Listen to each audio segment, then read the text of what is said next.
ನಮಸ್ಕಾರ. Welcome to my YouTube channel. ಗ್ರಾಮಕ್ಕೆ ಸ್ವಾಗತ. ಎಲ್ಲ ಸೌಜನ್ಯ ಹೋರಾಟಗಾರರಿಗೂ ಸಾಮಾಜಿಕ ಹೋರಾಟಗಾರರಿಗೂ ಹೃತ್ಪೂರ್ವಕವಾದ ನಮಸ್ಕಾರಗಳು. ನೋಡಿ ಸ್ನೇಹಿತರೆ, ನಮ್ಮ ಧರ್ಮಸ್ಥಳದಲ್ಲಿ ಸರಣಿ ಕೊಲೆಗಳ ಬಗ್ಗೆ, ಅತ್ಯಾಚಾರಿಗಳ ಬಗ್ಗೆ ಬುರುಡೆ ಗ್ಯಾಂಗ್ ಅಂತೇಳಿ ಬಿಂಬಿಸ್ತಿರುವ ಎಂಜಲು ಮಾಧ್ಯಮಗಳ ಬಗ್ಗೆ ತಮಗೆ ಗೊತ್ತಿರುವ, ಅಂದರೆ ನನಗೆ ಗೊತ್ತಿರುವ ಸ್ವಲ್ಪ ಮಾಹಿತಿಯನ್ನು ಹಂಚಿಕೊಳ್ಳೋಕ್ಕೆ ಇಷ್ಟಪಡ್ತಾ ಇದ್ದೀನಿ. ನೋಡಿ ಸ್ನೇಹಿತರೆ, ನಮ್ಮ ಸೌಜನ್ಯ ಹೋರಾಟಗಾರರನ್ನ ನಮ್ಮನ್ನು ಸೇರಿಸ್ಕೊಂಡು ಬುರುಡೆ ಗ್ಯಾಂಗ್ ಅಂತ ಇದ್ದಾರೆ. ಸರಿ, ಬುರುಡೆ ಯಾರದ್ದು ಅದ್ರ ಬಗ್ಗೆ ತನಿಖೆ ಇಲ್ಲ. ಓನ್ಲಿ ಷಡ್ಯಂತ್ರ ಅಂತ ಹೇಳಿದ್ರಲ್ಲ ನಮ್ಮ DK ಸಾಹೇಬರು, ಪರಮೇಶ್ವರ್ ಸಾಹೇಬರು ಮತ್ತು ಇನ್ನೊಬ್ರು ಯಾರೋ ಇದ್ರಲ್ಲ, ಅವ್ರ ಸಮೇತ ಹೇಳ್ಬಿಟ್ರು ಷಡ್ಯಂತ್ರ. ಅಲ್ಲಪ್ಪ, ನಾವೇನು ಷಡ್ಯಂತ್ರ ಮಾಡ್ತಾಯಿದ್ದೀವಿ? ಧರ್ಮಸ್ಥಳದಲ್ಲಿ ವೀರೇಂದ್ರ ಹೆಗಡೆ ಅವರ ತಮ್ಮನಿಗೆ, ಇವಾಗಲ್ಲ ಹಿಂದಿನ ಕಾಲದಲ್ಲಿ 1961-70ರಲ್ಲಿ ಭೂರಹಿತ ಬಡವ, ಇವನಿಗೇನು ಗತಿ ಇಲ್ಲ, ತಿಂಬ ಕೂಳಿಲ್ಲ ಅಂತೇಳಿ ಎಷ್ಟು ತಿಂಗಳಿಗೆ 100 ರೂಪಾಯಿಗಿಂತ ಸಂಪಾದನೆ ಕಮ್ಮಿದೆ ಅಂತೇಳಿ ಭೂರಹಿತ ಬಡವ, ಇವನು ಭಿಕ್ಷುಕ, ಇವನಿಗೆ ದಯವಿಟ್ಟು ಭಿಕ್ಷೆ ಬೇಡ್ತಿದ್ದಾನೆ, ದಯವಿಟ್ಟು ಸರ್ಕಾರ ಮುತುವರ್ಜಿ ವಹಿಸಿ ಇವನಿಗೊಂದು ಇಷ್ಟು ಎಕರೆ ಹೊಲ ಕೊಡಿ ಅಂತೇಳಿ ಒಂದು 7 ಎಕರೆ ಚಿಲ್ಲರೆ ಹೊಲ ಕೊಟ್ಬಿಟ್ರು.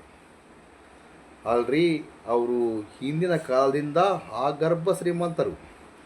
ಅವರ ಕಪಿಮಿಷ್ಟಿಯಲ್ಲಿ ಇಡೀ ನಮ್ಮ ರಾಜ್ಯದ ಸರ್ಕಾರ ಅಲ್ಲ, ಕೇಂದ್ರ ಸರ್ಕಾರ ಸಮೇತ ಅವಾಗಿನಿಂದ ಇಲ್ಲಿಯವರೆಗೂ ಇದೆ.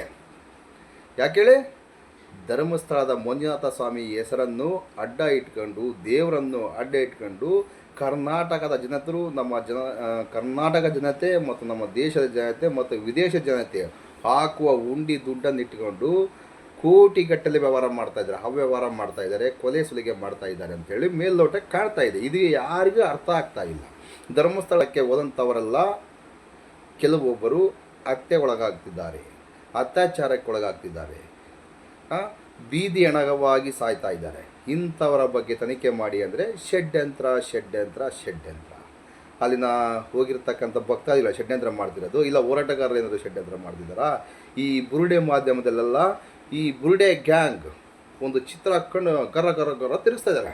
1 2 3 4 ಮಹೇಶ್ ಅಣ್ಣ, ತಿಮ್ಮರೊಡ್ಡಣ್ಣ, ಮಹೇಶ್ ಶೆಟ್ಟಿ, ತಿಮ್ಮರೊಡ್ಡಿ, ಗಿರೀಶ್ ಮಟ್ಟಣ್ಣ, ಜಯಂತಣ್ಣ, ವಿಠಲ್ ಗೌಡರು, ಸುಜಾತ ಭಟ್ಟ, ಅವಳು ಇವಳು ಅಂತೇಳಿ ಎಲ್ಲ ತಿರ್ತಾ ಐತೆ ಬುರುಡೆ.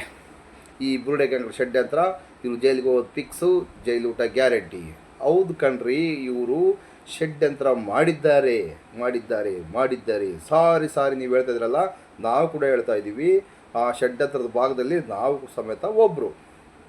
ಹಾಗಾಗಿ ನಮ್ಮನ್ನು ಸಮೇತ ಇಡೀ ಸೌಜನ್ಯ ಹೋರಾಟಗಾರರನ್ನು ಸಮೇತ ಸೇರಿಸ್ಕೊಂಡು ಬುರುಡೆ ಗ್ಯಾಂಗ್ ಅರೆಸ್ಟ್ ಅಂತೇಳಿ ಎಲ್ಲರನ್ನು ತಗೊಂಡೋಗಿ ಒಳಗೆ ಹಾಕ್ಬಿಡಿ.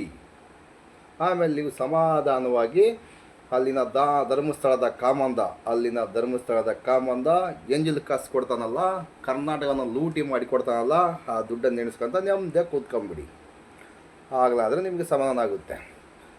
ನೋಡಿ, ಸೌಜನ್ಯ ಹೋರಾಟಗಾರರು ಸತ್ಯ ಏನಿದೆ ಏನಿಲ್ಲ, ಅಲ್ಲಿ ಏನು ನಡೀತಕ್ಕಂಥದ್ದು ಅನ್ಯಾಯಕ್ಕೆ, ಅತ್ಯಾಚಾರಕ್ಕೆ ನ್ಯಾಯ ಕೇಳಕ್ಕೆ ಹೋದರೆ ಇವ್ರನ್ನೇ ಆರೋಪಿ ಸ್ಥಾನದಲ್ಲಿಟ್ಟು ಪ್ರಯತ್ನ, ಕೇಸ್ ಮುಚ್ಚಾಕುವ ಪ್ರಯತ್ನ, SIT ತನಿಖೆ ದಿಕ್ಕು ತಪ್ಪಿಸುವ ಪ್ರಯತ್ನ ಯಾಕ್ರಿ ಮಾಡ್ತಾಯಿದ್ರಿ? ಎಂಜಲು ಮಾಧ್ಯಮದವರೇ, ನಿಮಗೆ ಅಡ್ವರ್ಟೈಸ್ಮೆಂಟ್ ದುಡ್ಡು ಸಾಕಾಗಲ್ವಾ? ಇನ್ನೇನು ಬೇಕು ಹೇಳ್ರಿ? TRP ಪಾತಾಳಕ್ಕೆ ಹೋಗಿದೆ, ಆದರೂ ಸಮೇತ ಸತ್ಯತೆ ಎಲ್ಲಿದ್ದೀರಿ? ಸತ್ಯತೆ ಸತ್ತೋಗಿದೆ ಕಣ್ರಿ. ಕಾಮನ ದುಡ್ಡಿಂದ ನಿಮ್ಮ ಸತ್ಯವನ್ನು ಮಾರ್ಕೊಂಡ್ಬಿಟ್ಟಿದ್ದೀರಾ. ನಿಜವಾಗಲೂ ನಿಮಗೆ ಮನುಷ್ಯತ್ವ ಎಂಬುದೇ ಇಲ್ಲ. ಏನು ಮಾಡೋಕ್ಕಾಗೋದಿಲ್ಲ. ಹ್ಯೂಲ್ ತಿಂಬ ಮಾಧ್ಯಮಗಳು ನೀವು. ನಾವೇನಾದರೂ ಮಾತಾಡಿದ್ರೆ ಬುರುಡೆ ಗ್ಯಾಂಗ್ ಇನ್ನೊಬ್ಬ ಬಂದ. ಸತ್ಯ ಇದ್ದರೆ ನನ್ನಂಥವ್ರು 1000 ಜನ ಬರ್ತಾರೆ ಕಣ್ರಿ. ನನ್ನಂಥವ್ರು 1000 ಜನ ಬರ್ತಾರೆ, ಸತ್ಯದ ಪರ ನಿಂತ್ಕೊಳ್ತಾರೆ. ಇದೇ ಡಿಸೆಂಬರ್ 16ಕ್ಕೆ ಧರ್ಮಸ್ಥಳದಲ್ಲಿ ಕೊಂದವರು ಯಾರು ಆ ಟೀಮ್ ಪ್ರತಿಭಟನೆ ಮಾಡ್ತಕ್ಕಂಥದಕ್ಕೆ ಇವರಿಗೆಲ್ಲ ಹುರ್ಕೊತಾ ಇದ್ದಾರೆ. ಧರ್ಮಸ್ಥಳದ ಕಾಮಂದ ಬೆಂಕಿಯಲ್ಲಿ ದಗ ಉರಿತಾ ಇದ್ದಾನೆ. ಏನಾದರೂ ಮಾಡಿ ಈ ಹೋರಾಟವನ್ನು ನಿಲ್ಲಿಸಬೇಕು, ಏನನ್ನ ಮಾಡಿ ಇವ್ರನ್ನ ಷಡ್ಯಂತ್ರ ಅಂತೇಳಿ ಒಂದು 5-6 ಜನ ಒಳಗಾಕಿಬಿಟ್ರೆ ಸೌಜನ್ಯ ಹೋರಾಟಗಾರರು, ಕೊಂದವರು ಟೀಮು ಸಮೇತ ಸೈಲೆಂಟ್ ಆಗಿಬಿಡುತ್ತೆ, ಹೋರಾಟ ನಿಲ್ಲಿಸ್ತಾರೆ. ಹಂಗಂದ್ಕೊಂಡಿದ್ರೆ ನಿಮ್ಮ ಊಹೆ ತಪ್ಪು. ಧರ್ಮಸ್ಥಳದ ಆಗಿರ್ತಕ್ಕಂಥ ಅನಾಹುತಗಳಿಗೆ ನ್ಯಾಯ ಸಿಗಲೇಬೇಕು. ಎಲ್ಲ ಕರ್ನಾಟಕ ಜನತೆ ಮೂಲೆಯಿಂದ 10 ಜನ ಇದ್ದರೆ ಅದರಲ್ಲಿ ಒಬ್ಬರಾದರೂ ಬಂದು ಬೆಳ್ತಂಗಡಿಗೆ ಬಂದು ಕೊಂದವರು ಯಾರು ಟೀಮ್ ಜೊತೆ ಸೇರ್ಕೊಂಡು ಹೋರಾಟ ನಡೆಸಿದರೆ ಮಾತ್ರ ಇಲ್ಲಿನ ದರಿದ್ರ ವ್ಯವಸ್ಥೆ ಕಳಿಸುವ ಪ್ರಯತ್ನ ಮಾಡ್ಬೋದು.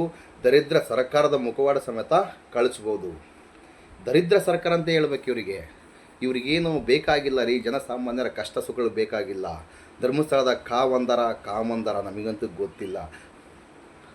ಧರ್ಮಸ್ಥಳದ ಕಾಮಂದರ ಇಲ್ಲ ಅತ್ಯಾಚಾರಿಗಳ ಧರ್ಮಸ್ಥಳದ ಕಾಮಂದರ ಅತ್ಯಾಚಾರಿಗಳ ಪರ ನಿಂತು ತನಿಖೆಯನ್ನು ಅದೇ ನಿಟ್ಟಿನಲ್ಲಿ ಸಾಗಿಸ್ತಕ್ಕಂಥ ಕೆಲಸ ಮೇಲ್ನೋಟಕ್ಕೆ ಕಾಣ್ತಾ ಇದೆ. ಹಾಗೆ ಮಾಡ್ತಾ ಇದ್ದಾರೆ ಎಂಬುದು ಎಲ್ಲ ಕರ್ನಾಟಕ ಜನತೆಗೆ, ನಮ್ಮ ದೇಶ ಜನತೆಗೆ, ಪ್ರಪಂಚಕ್ಕೆ ಗೊತ್ತಿರುವ ಸಂಗತಿ. ಇದರಲ್ಲಿ ಮುಚ್ಚಿಕೊಳ್ತಕ್ಕಂಥದ್ದೇನೂ ಇಲ್ಲ. ಅಲ್ಲ ರೀ, ಅಲ್ಲಿ UDR ಪ್ರಕರಣಗಳು ಬೇಜಾನಿದ್ದಾವೆ. 38 ಶವಗಳಿಗೆ ಲೆಕ್ಕನೇ ಇಲ್ಲ. 78 ಶವಗಳು ಒಂದೇ ದಿನ ಅವತ್ತೇ ಸತ್ತಿರ್ತಕ್ಕಂಥ ಬಾಡಿಯನ್ನು ತಗೊಂಡೋಗಿ ಅವತ್ತೇ ಪೋಸ್ಟ್ ಬಟನ್ ಅವತ್ತೇ ನೆಲ ಸಮ ಮಾಡಿರ್ತಕ್ಕಂಥದ್ದು, ಸುಟ್ಟಾಗಿರ್ತಕ್ಕಂಥ ಘಟನೆಗಳು ನಡೆದಿವೆ. ಅನಾಥ ಶವಗಳನ್ನು ಆ ಥರ ಮಾಡುವುದು ಎಷ್ಟರ ಮಟ್ಟಿಗೆ ಸರಿ? ನೋಡಿ, ಸ್ಥಳದ ಬೆಳ್ತಂಗಡಿಯಲ್ಲಿ ಸರ್ಕಾರಿ ಆಸ್ಪತ್ರೆ ಇದೆ. ಅದನ್ನು ಬಿಟ್ಟು ಹೆಗ್ಡೆಯವರ KS ಮೆಡಿಕಲ್ ಹಾಸ್ಪಿಟಲ್ ತಗೊಳ್ಳೋಗ್ತಕ್ಕಂಥದ್ದು ಯಾಕೆ? ಅಂಗಗಳೇನಾದ್ರು ಕಸಿ ಮಾಡಿ ಮಾರಿರ್ಬೋದಲ್ವಾ? ನಮಗಂತೂ ಗೊತ್ತಿಲ್ಲ. ಇದ್ರ ಬಗ್ಗೆ ತನಿಖೆ ಮಾಡ್ತಕ್ಕಂಥ SIT ಅಧಿಕಾರಿಗಳು ಯಾಕೆ ಸ್ಟಾಪ್ ಮಾಡಿದರು? ತನಿಖೆನೇ ಇಲ್ಲ. 38 ಶವಗಳನ್ನು ಅದ್ರ ಬಗ್ಗೆ ತನಿಖೆ ಮಾಡ್ತೀವಂತೇಳಿ ಅಫಿಡೇವಿಟ್ ಹಾಕಿದ್ರು ಕೋರ್ಟಿಗೆ. ತನಿಖೆ ಮಾಡ್ತಾವ್ರ? ನನಗಂತೂ ಗೊತ್ತಿಲ್ಲ. ಗೊತ್ತಿದ್ದರೆ ಮಾಹಿತಿ ಹೇಳ್ತಿದ್ದೆ. ತನಿಖೆ ಇನ್ನು ಮುಂದುವರಿಸಿದಾರೋ ಬಿಟ್ಟಾರ ನಮಗಂತೂ ಗೊತ್ತಿಲ್ಲ. ಮುಂದಿನ ದಿನಗಳಲ್ಲಿ ಮಾಹಿತಿ ಸಿಕ್ಕರೆ ಅದನ್ನ ಸಮೇತ ಪ್ರಸಾರ ಮಾಡೋಣ.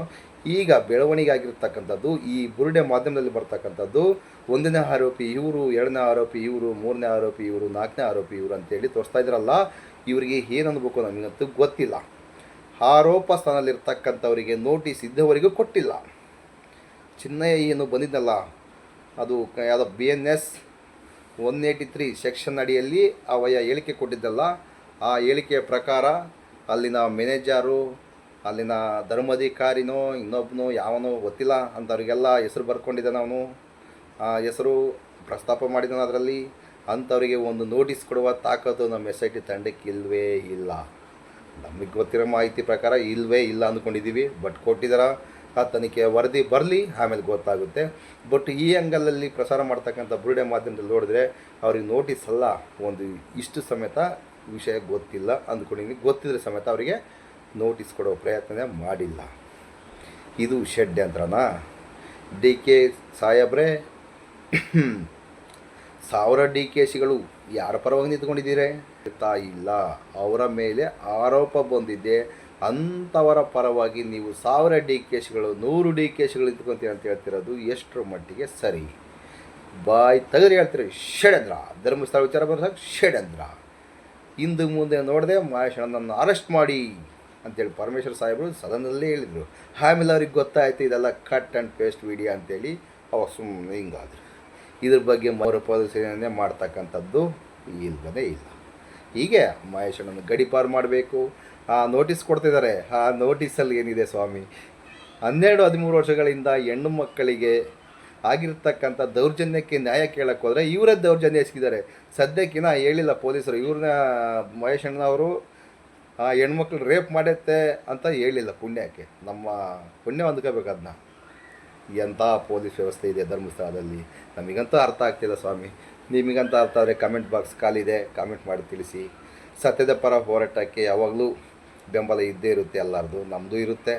ನಮ್ಮದು ಸತ್ಯ ಅನಿಸಿದ್ರೆ ನಿಮಗೆ ನಮ್ಮ ಚಾನಲ್ಗೆ ಸಬ್ಸ್ಕ್ರೈಬ್ ಮಾಡ್ಕೊಳ್ಳಿ, ಶೇರ್ ಮಾಡಿ, ಕಾಮೆಂಟ್ ಮಾಡಿ ಅಂತ ಹೇಳ್ತಾ ಈ ವಿಡಿಯೋನ ಇಲ್ಲಿಗೆ ಮುಗಿಸೋಣ. ನೆಕ್ಸ್ಟ್ ವಿಡಿಯೋದಲ್ಲಿ ಸಿಗೋಣ. ಧರ್ಮಸ್ಥಳದ ದಗಲ್ಬಾಜಿ ದಂಧೆಯ ಕೋರ ನಿಮಗೆ ಗೊತ್ತಿದ್ದರೆ ಕಾಮೆಂಟ್ ಮಾಡಿ ತಿಳಿಸಿ. ನಮಗೆ ಗೊತ್ತಿರೋ ಪ್ರಕಾರ ಅಲ್ಲಿನ ನಕಲಿ ದೇವ ಮಾನವ. ನಿಮಗೇನಾದರೂ ಬೇರೆಯವರಿದ್ದರೆ ಕಮೆಂಟ್ ಮಾಡಿ ತಿಳಿಸಿ. ಇಡೀ ನಮ್ಮ ರಾಜ್ಯವನ್ನು ದೋಚ್ತಾವನೆ, ಯಾರೂ ಕೇಳೋರಿಲ್ಲ. ಯಾಕಂದರೆ ಇವರಿಗೆಲ್ಲ ಉಂಡಿ ಕಾಸು ಹೋಗ್ತಿದ್ದೋ ಪ್ರಸಾದ ಹೋಗ್ತಿದ್ದೋ ನಮಗಂತೂ ಗೊತ್ತಿಲ್ಲ. ಯಾವುದೇ ಸ್ಟೇಷನಲ್ಲಿ ಕಂಪ್ಲೇಂಟ್ ಮಾಡೋಕ್ಕೆ ಹೋದರೆ ಇದು ನಮಗೆ ಬರೋದಿಲ್ಲ, ಅಲ್ಲಿ ಹೋಗಿ ಇಲ್ಲಿ ಹೋಗಿ ಅಂತ ಹೇಳ್ತಾವ್ರೆ ಪೊಲೀಸ್ನವರು.